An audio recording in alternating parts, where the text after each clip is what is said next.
It happens here, Hopkinton, where the Boston Marathon begins. Like the sign says, it all starts here. But it didn't always. Up until 1924, it happened here, in Ashland. The starting line used to be here. Why? Well, that's because a marathon wasn't always a marathon. See, it all goes back to 490 BCE, when it happened here in ancient Greece.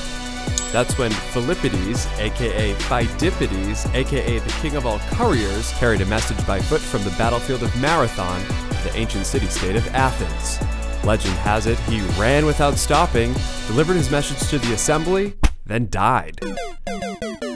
Probably didn't happen, but the tale captured the imagination of poets and mythology nerds for centuries. In 1896, the first modern Olympics were held, and to give the whole thing some of that ancient Greek flavor, they decided to commemorate the legend of Philippides' retirement with a new event, the marathon, a grueling foot race of 25 miles, or like around 26, or 24, or whatever. See, they weren't big on things like exact distances back then, and just did what they felt like doing. So when they started the Boston Marathon in 1897, the race was set to start someplace 24 or 25 miles from Boston. So if you went 24 plus miles out of Boston along the railroad, you got to Ashland, Massachusetts.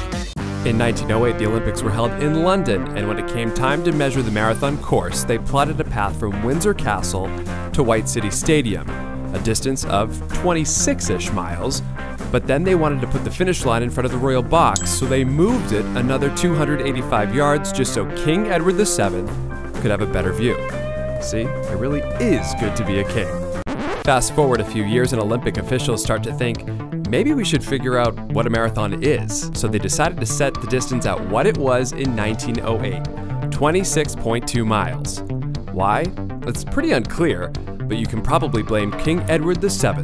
But in 1924, the Boston Marathon was to serve as the Olympic trials race for the United States. It had to conform with the international standard, and when the necessary lengthening was done, it put the starting line right smack in the middle of Hopkinton, Massachusetts, where it remains to this very day. So yes, it does all start here in Hopkinton, but Ashlanders are also correct when they say it all started here, because it did. But now it doesn't.